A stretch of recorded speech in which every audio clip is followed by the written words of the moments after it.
एक वेगळा उत्साह आहे, वेगळ्या वातावरणामध्ये हा मेळावा होईल आणि मला वाटतं रायगड जिल्ह्यामध्ये कार्यकर्त्यांची जिद्द आहे.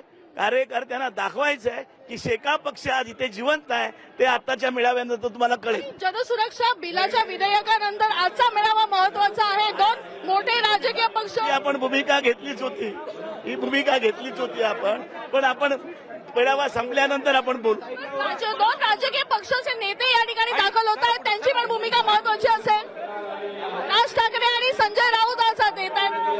राज ठाकरे आणि संजय राऊत आज या ठिकाणी दाखल होत आहेत, त्यांची भूमिका या संदर्भात महत्वाची असेल. ते पण आमच्या वर्धापन दिनाला शुभेच्छा देण्यासाठी येत आहेत.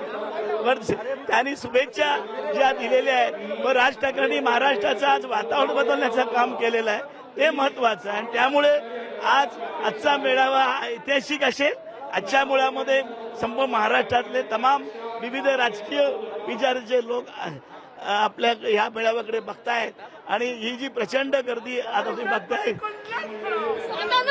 स्वातंत्र्य काळापासूनचा हा पक्ष आहे. स्वातंत्र्य काळापासूनचा हा पक्ष आहे. जुना पक्ष आहे. शेतकऱ्यांसाठी आणि कामगारांसाठी झटलेला पक्ष आहे. पण हा पक्ष संपला असं वारंवार म्हटलं जातं. तुम्हाला वाटतं का? हा पक्ष आहे, हा कार्यकर्त्यांचा पक्ष आहे.